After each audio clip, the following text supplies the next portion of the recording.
কৃষিকাজে কৃষকদের কীটনাশক অপচয় রোধ এবং কৃষকদের নিরাপত্তা বাড়াতে ড্রোনের মাধ্যমে কীটনাশক স্প্রে করার প্রদর্শনী ক্ষেত্র দেখানো হলো ব্লক কৃষি দপ্তরের উদ্যোগে।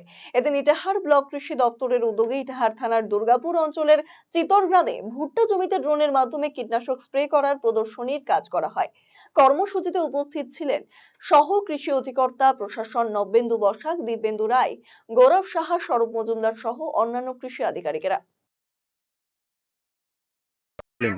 ড্রোনের মাধ্যমে করলাম, আপনার তো ভালো লাগলো। সাবসিডি মানে এটা হচ্ছে তোমার সুবিধাজনক, মানে লেবার খরচা কম আর ওষুধও কম লাগে, জল খরচা কম, সব কিছু কম লাগে। এইটা এটা করাচ্ছে আমাদের এইটাও সাহেব শ্রীপুর কিষাণ মান্ডি থেকে, আমাদের কৃষি দপ্তর থেকে।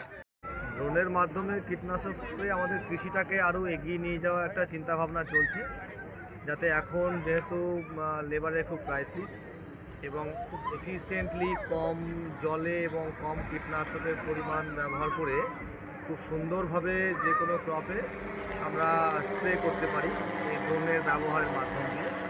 তো সেটাই আজকে এখানকার কৃষকদেরকে, এই ইটাহারের কৃষক, পাশাপাশি আমরা রায়গঞ্জ ব্লকের কৃষকদের কাছে দু জায়গায় প্রদর্শনী ক্ষেত্র যে তৈরি হয়েছিল সেই জায়গায় আমরা দেখালাম ড্রোন ডেমনস্ট্রেশন।